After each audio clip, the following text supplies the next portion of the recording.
రైతు రుణమాఫీపై తెలంగాణలో కాంగ్రెస్ బీఆర్ఎస్ మధ్య పొలిటికల్ వార్ కొనసాగుతోంది. రుణమాఫీ అమల్లో రేవంత్ రెడ్డి ఇచ్చిన మాట తప్పారని బీఆర్ఎస్ విమర్శిస్తుంటే 2 లక్షల రూపాయల అప్పున్న ప్రతి రైతుకు రుణమాఫీ వర్తిస్తుందని అన్నారు.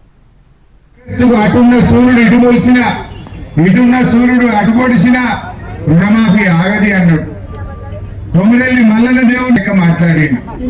ఏమెళ్ళిండు మొనగాడు కాదు మోసగాడు అని తెలిపి ఢిల్లీకి పోయి రాహుల్ గాంధీ ఇంటి ముందు కూడా ధర్నా చేస్తాం. ఏమైనా రాహుల్ గాంధీ వరంగల్ డిక్లరేషన్ లో బాగా మాట్లాడినావు, మాట ఇచ్చినావు, మొదటి రోజే సంతకం అన్నావు, ఏడాదైనా రుణమాఫీ చేస్తావా చెయ్యవా అని దసరా పండుగ వెళ్ళినాక ఢిల్లీకి పోయి రాహుల్ గాంధీ ఇంటి ముందైనా ధర్నా చేసి మీకు రుణమాఫీ చేయిస్తా.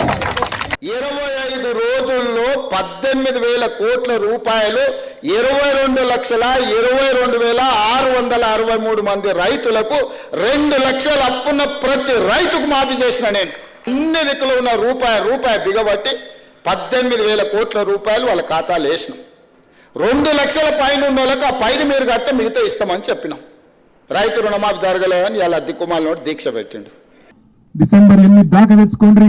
9 తారీఖు రోజే సోనియా గాంధీ బర్త్డే, అదే రోజు మొదటి సంతకం ముఖ్యమంత్రిగా పెడతా, ఒక్కటే సంతకంతో 2 లక్షల రుణం మాఫీ చేస్తా అన్నాడు. ఎప్పుడు? పోయిన ఏడాది డిసెంబర్ 9. అయిపోయిందా రుణమాఫీ? మొత్తం అయిపోయిందా? సంతకం అయిందా? డిసెంబర్ 9 పోయిందా? ఆగస్టు 15వ తారీఖు లోపల 18,000 కోట్ల రూపాయలు మాఫీ చేయడం జరిగింది.